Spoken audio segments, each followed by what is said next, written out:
ផ្លូវដែលយើងកំពុងបើកទៅរកជំរំមួយនៅជាខេត្តសៀមរាបដែលសម្បូរអ្នកពីមកអដមានជ័យដែលគេជំនះខ្លួនមកដល់ទីនេះ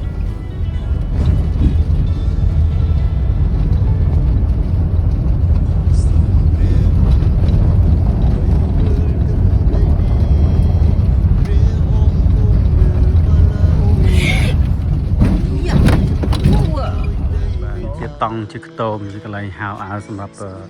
បងប្អូនភៀសសឹកដែលរត់គេចពីខាងអដរមានជ័យមកទីនេះនៅវត្តមួយនៅខាងជាយខេត្តសៀមរាបជួបបងប្អូនស្រីមួយនៅជំរុំភៀសខ្លួននៅវត្តជាយខាងជាយក្រុងសៀមរាបដែលគាត់មកពីខេត្តអដរមានជ័យហើយគាត់មានចំនួនផ្សេងៗមកដែរហើយយើងព្យាយាមមកហើយចង់សួរបងប្អូនស្រីតើមានអ្វីដែលជាការខ្វះខាតនិងការចាំបាច់សំខាន់ជាងគេដែលត្រូវការភាគច្រើនគឺម្ហូបអាហារដែលត្រូវការដូចជាបន្លែត្រីសាច់អីគឺក្មេងៗនៅទីនេះគាត់អត់មានវីតាមីនគ្រប់គ្រាន់ដែរសម្រាប់គាត់ត្រូវត្រង់ម្ហូបអាហារចាំថ្ងៃគាត់ញ៉ាំអត់គ្រប់គ្រាន់សូមអើយចាយើងបានឆេះឡើងដូចជា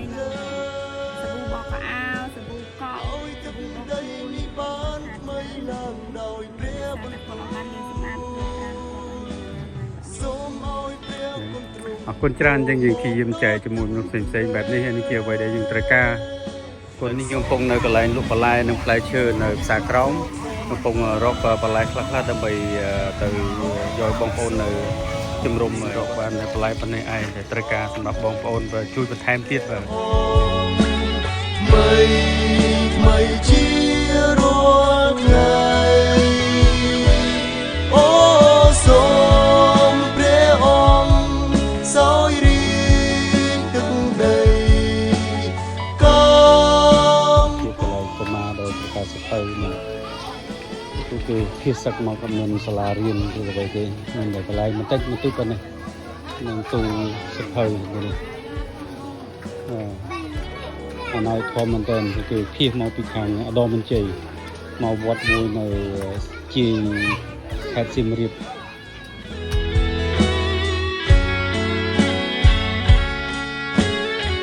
្នឹងហើយបងប្អូនឃើញនេះមានបងប្រុសនិងបងស្រីឆ្លងទន្លេបានកូនបាន8ថ្ងៃដែលកំពុងជ្រកកោននៅជំរំនេះផងដែរខ្វះកន្លែងខ្វះអ្វីផ្សេងៗដែលពួកគេស្នាក់នៅកត់នៅសាលាទានទីនេះដែលខ្វះទីជម្រក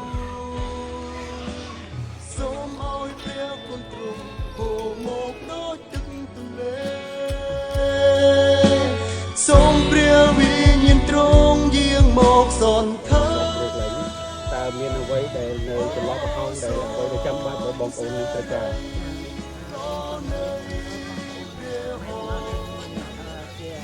សម្រាប់ជនត្រូវការនៅក្នុងខ្ញុំទទួលបន្ទុកជាសិទ្ធិនៅក្នុងទីនេះសម្រាប់ស្ដាប់មកគឺហូបស្រស់រាល់ថ្ងៃជាត្រីជាសាច់ជ្រូកបន្លែគ្រប់មុខតាមរបៀបរបស់សប្បុរសជនទៅគឺអីខ្ញុំនឹងរៀបចំចែកទៅតាមនោះពីបរិវត្តនៅក្នុងនេះចូល900ជាងអ្នកហើយចឹងកង្វះខាតច្រើន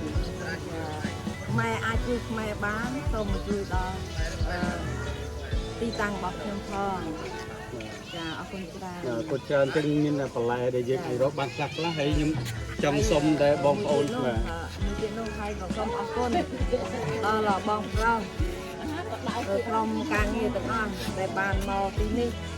មិនធម្មតាទេបើគាត់ទៅមកស៊ូមិនធម្មតាដល់ព្រឹកឡើងគាត់មកដល់ហើយបានបន្លែប៉ុណ្ណេះមិនធម្មតាទេបើមិនតែប្រកាសពីថ្ងៃខ្ញុំជឿថាបានទីនេះចាសូមអរគុណច្រើនហើយសម្រាប់អ្នកដែលនៅសៀមរាបខ្ញុំសូមពីផងដែរបើសិនជាបងប្អូនមានការចង់ចូលរួមបងប្អូនណាមានបន្លែឧទាហរណ៍ទោះបីជាស្លឹកកបាសឬក៏ទូនឬក៏ស្ពៃអីនៅផ្ទះក៏ដោយតែបើសិនជាមានសូមតាក់ទងមកខ្ញុំនឹងដើរប្រមូល